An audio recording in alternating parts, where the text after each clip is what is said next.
रामायण क्या है? एक रात की बात है। माता कौशल्या जी को सोते में अपने महल की छत पर किसी के चलने की आहट सुनाई दी। नींद खुल गई। पूछा कौन है? मालूम पड़ा श्रुतकीर्ति जी, सबसे छोटी बहू, शत्रुघ्न जी की पत्नी। माता कौशल्या जी ने उन्हें नीचे बुलाया। श्रुतकीर्ति जी आई, चरणों में प्रणाम कर खड़ी रह गई। माता कौशल्या जी ने पूछा, श्रुति, इतनी रात को अकेली छत पर क्या कर रही हो बेटी? क्या नींद नहीं आ रही?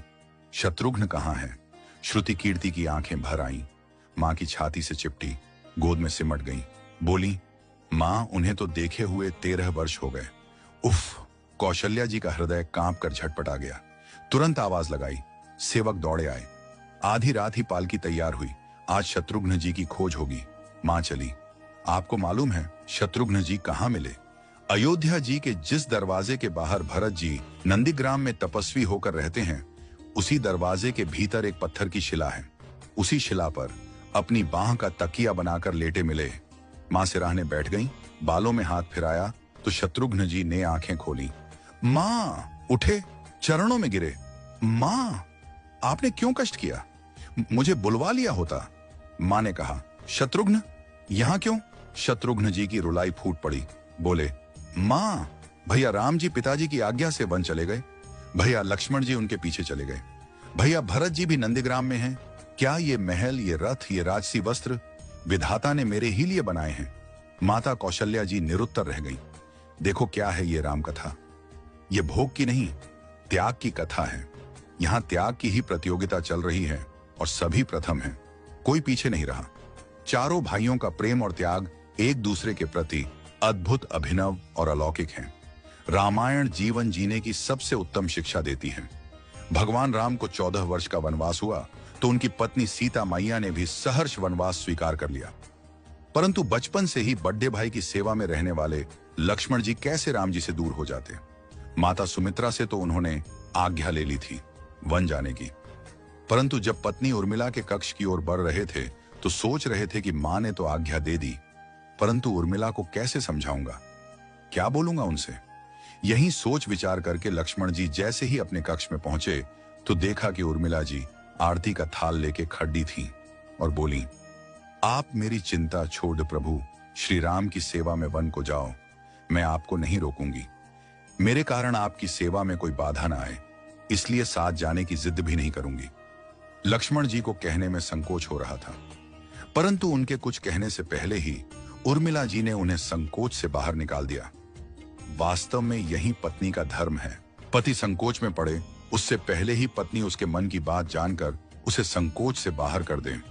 लक्ष्मण जी चले गए, परंतु 14 वर्ष तक उर्मिला ने एक तपस्विनी की भांति कठोर तप किया। वन में प्रभु श्री राम माता सीता की सेवा में लक्ष्मण जी कभी सोए नहीं, परंतु उर्मिला ने भी अपने महलों के द्वार कभी बंद नहीं किए और सारी रात जाग जाग कर उस दीपक की लौ को बुझने नहीं दिया। मेघनाथ से युद्ध करते हुए जब लक्ष्मण जी को शक्ति लग जाती है और हनुमान जी उनके लिए संजीवनी का पर्वत लेके लौट रहे होते हैं, तो बीच में जब हनुमान जी अयोध्या के ऊपर से गुजर रहे थे तो भरत जी उन्हें राक्षस समझकर बाण मारते हैं और हनुमान जी गिर जाते हैं। तब हनुमान जी सारा वृत्तांत सुनाते हैं कि सीता जी को रावण हर ले गया, लक्ष्मण जी युद्ध में मूर्छित हो गए हैं। ये सुनते ही कौशल्या जी कहती हैं कि राम को कहना कि लक्ष्मण के बिना अयोध्या में पैर भी मत रखना, राम वन में ही रहे। माता सुमित्रा कहती हैं कि राम से कहना कि कोई बात नहीं, अभी शत्रुघ्न है, मैं उसे भेज दूंगी। मेरे दोनों पुत्र राम सेवा के लिए ही तो जन्मे हैं। माताओं का प्रेम देखकर हनुमान जी की आंखों से अश्रुधारा बह रही थी, परंतु जब उन्होंने उर्मिला जी को देखा तो सोचने लगे कि यह क्यों एकदम शांत और प्रसन्न खड़ी है। क्या इन्हें अपनी पति के प्राणों की कोई चिंता नहीं? हनुमान जी पूछते हैं, देवी, आपकी प्रसन्नता का कारण क्या है? आपके पति के प्राण संकट में हैं। सूर्य उदित होते ही सूर्य कुल का दीपक बुझ जाएगा। उर्मिला जी का उत्तर सुनकर तीनों लोकों का कोई भी प्राणी उनकी वंदना किए बिना नहीं रह पाएगा। उर्मिला बोली, मेरा दीपक संकट में नहीं है, वो बुझ ही नहीं सकता।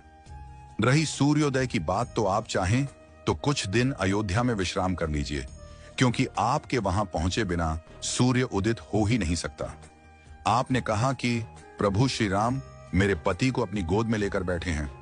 जो योगेश्वर प्रभु श्री राम की गोदी में लेटा हो, काल उसे छू भी नहीं सकता।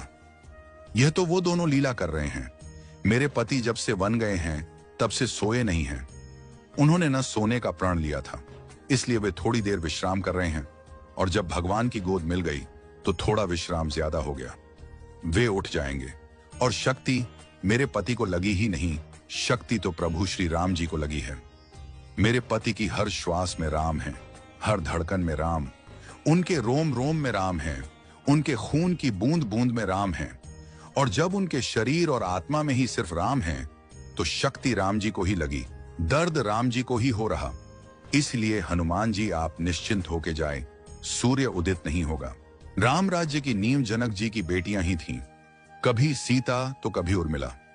भगवान राम ने तो केवल राम राज्य का कलश स्थापित किया, परंतु वास्तव में राम राज्य इन सब के प्रेम, त्याग, समर्पण और बलिदान से ही आया। जिस मनुष्य में प्रेम, त्याग, समर्पण की भावना हो, उस मनुष्य में राम ही बसता है। कभी समय मिले तो अपने वेद, पुराण, गीता, रामायण को पढ़ने और समझने का प्रयास कीजिएगा। जीवन को एक अलग नजरिए से देखने और जीने का सुर मिलेगा। लक्ष्मण सा भाई हो, कौशल्या माई हो, स्वामी तुम जैसा मेरा रघुराय हो, नगरी हो अयोध्या सी, रघुकुल सा घराना हो, चरण हो राघव के जहां मेरा ठिकाना हो त्याग भरत जैसा, सीता सी नारी हो, लवकुश के जैसी संतान हमारी हो, श्रद्धा हो श्रवण जैसी, सबरी सी भक्ति हो, हनुमत के जैसी निष्ठा और शक्ति हो। ये रामायण है, पुण्य कथा श्री राम की। जय जय श्री राम।